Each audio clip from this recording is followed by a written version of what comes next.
You probably have friends like these. Friends that talk about a lot of random shit. They know about the new shoes, the new prices. You know about these new shoes, but I can run faster than you with a random shoe that I picked up. These cars that they can't even buy, that they all they are doing is idolizing it. And so it's good to be knowledgeable about general knowledge. It's good to be street smart in a way. But to a point, is knowing the most useless online meme on social media really good for you?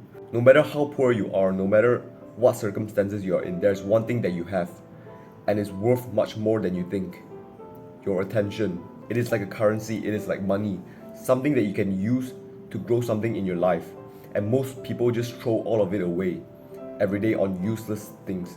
That is what makes most men average: the inability to control where they put their attention. There is a yacht and a motorboat. The yacht, it has this cloth that I don't know what it's called, but it follows wherever the wind blows. And the yacht, it follows the sea current. Wherever the flow of the sea is, it will just follow it. And the motorboat, however, it pushes forward intentionally in a direction that it's sailing towards. We live in a sea full of yachts. And if you're a motorboat, you would stand out in this crowd. You will get to the island of your destination much more faster than everyone. And so you need an island, a direction of where to go, a goal that you have to achieve. And you need a motor, which is your mind, something that gives you the power to push forward using mental strength, discipline, and everything in your tool. So by now you probably know that I'm going to tell you to put your attention on things that are truly important to you. Be purposeful in your life, have a purpose. Even though whatever that purpose is, how to find it is a different topic, but you need to have that intention of where to go towards. Imagine the amount of knowledge that you know on random things. So much of your brain is taken up by these stuff. Imagine all of those brain power, all of those space is focused for one topic. Imagine how much you will grow in that topic. How much would you be an expert? Do you think the best footballers in the world, do you think they spend their time thinking of how to improve in other sports? How to improve in hockey, how to improve in basketball, when their sport they are training in is football? Sure, if they put their attention on all these sports, they might know how to play them, they might be even good at them for some people. But they are good at so many things that they are never exceptional in any one of them. And that is what will happen if you put your attention on too many things. You might know a lot of knowledge, information about general shit. You wouldn't be purposeful. You will be a shell of a man. You're so empty inside that you don't even know where you're heading towards, what your life is about. A weak boy that is not able to control his attention. He gets easily distracted by anything, everything. When his friends distract him, tell him to play some games, tell him to do something else that he doesn't want to do, he easily switches his attention. He says, yeah, let's do it. When he gets sudden urges and desires to do stuff, he gives in to those urges. He has no willpower to resist it. When he suddenly thinks of, oh, I feel like eating something sweet, he will go eat it. And you might ask me, doesn't that literally sound like every other normal person? Yes, and it's why you are all average. You have no ability to control yourself, control where you place your attention, where you are looking at, what your mind thinks about in default. So after you do your studies, what your mind switches back to automatically, and it rests on that thought. Those stuff is your obsession, your purpose, what is important to you. When something is important to you, you get desire for it, and it feels good when you make progress to it. Identify that thing in your life, and then put your attention on that thing.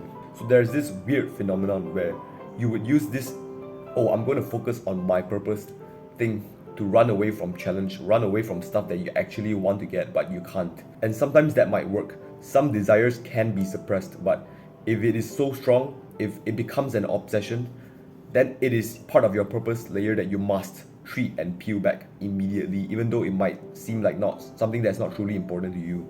So what am I talking about? Chasing that girl, getting a vibrant social life, being popular. These are stuff that you might run away from because you know it is not something that you actually truly want. But sometimes if you run away, that desire will still linger inside of you. You still want to get a girl, get more friends. You will still want these stuff, and your attention will be split. You might be studying, for example, but you might think about these other things. And that is not good for you because you are still not living to your fullest potential and your purpose. It might sound weird because I told you that it's mentally weak to be distracted by other stuff that's not truly important to you. Even though it might mean that you have to split your attention for a certain period of time, that is still beneficial to you. So for example, once you've done chasing that girl, you realize that's not what will truly make me happy in the long run, and then you would actually give up on it. You actually be able to willing to sacrifice it much more easier than when you're not chasing the girl because you're actually scared, but you're just giving the excuse that you're focusing on something more important. But the main point is this: slowly get closer to your purpose step by step with intention.